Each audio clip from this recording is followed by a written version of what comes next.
Saya sedikit su hotel, tapi maaf bahasa Indonesia saya kurang bagus, so mungkin setengah bahasa Inggris, setengah bahasa Indonesia.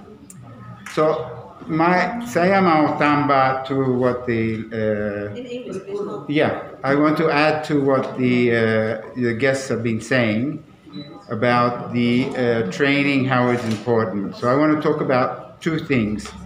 One, very close to my heart, as Ivo Goretti knows, accessibility. We talked about safety, cleanliness, sustainability, everything, but accessibility for people with disabilities.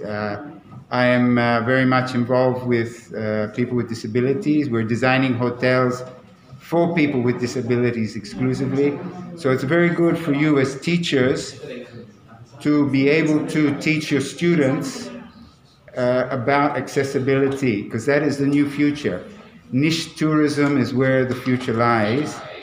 Whether it's sports tourism, it's diving tourism, it's, that's a very important part. So to be able to teach your students about accessibility, how to treat your customers in a wheelchair, how to treat somebody that checks into a hotel with disabilities. They are a growing market. They have, especially in Europe, America, Australia, they have good income, good insurance to be able to travel, and they want to travel. And so I think it's something to teach your students that it's something to add to their curriculum, understanding how to deal, as my fellow guest said, customer complaints by a person in a wheelchair.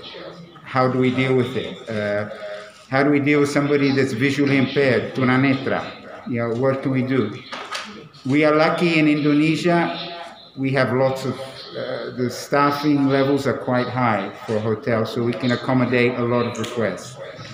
But I think it's something as teachers, I would like to see more being taught in the curriculum about accessibility, accessible tourism, because it's 15%, 15% of the population is people with disabilities. They want to travel. They are a market. So I think it's something that to look in and add into the curriculum. We're talking about what for the going forward into the 21st century for tourism, post-COVID. What are the markets going to be? Is mass tourism coming back? I don't think so.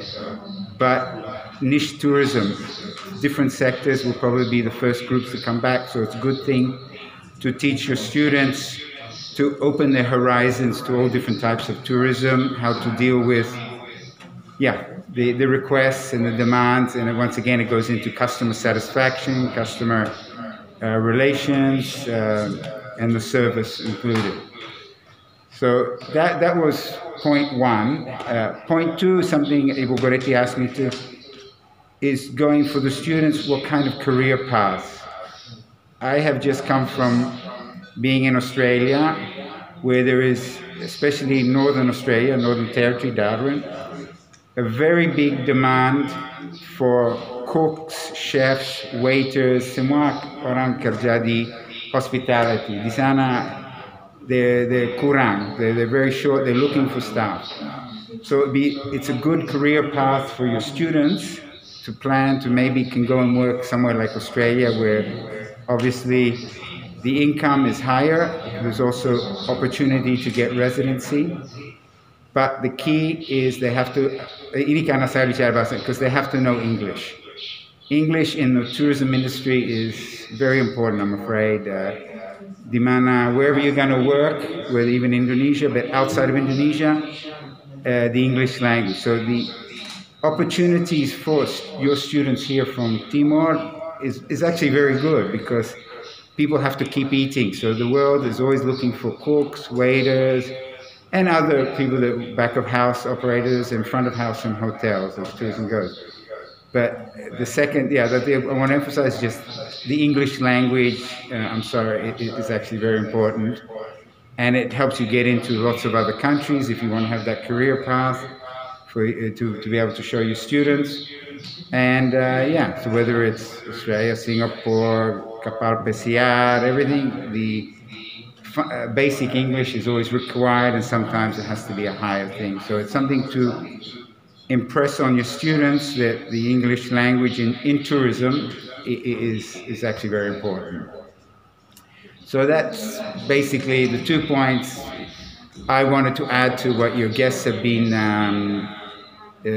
talking about, and from my point of view, that it's in summary, I like to say that hospitality is a very good industry with lots of good employment potential. It's meritocratic. If you're good, you work hard, you can move. I have a lot of friends, Indonesian citizens, that have gone and worked overseas around the world, that were my colleagues in Aman Resorts, in the Hyatt hotels, and in other ones, that because they're capable, they had cable. So it's a very good industry for somebody that wants to work hard and is willing to put in the hard yards. It's an industry I would recommend to, and it's got a lot of good perspective going forward for your students.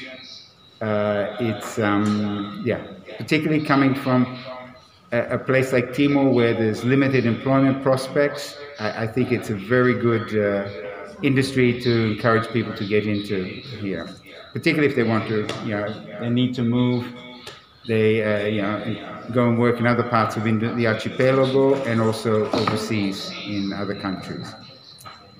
And so, for me, that's pretty much it. Anybody want to ask any questions? No? Okay, thank you. Okay, thank you very much, and thank you for the opportunity here. Thank you.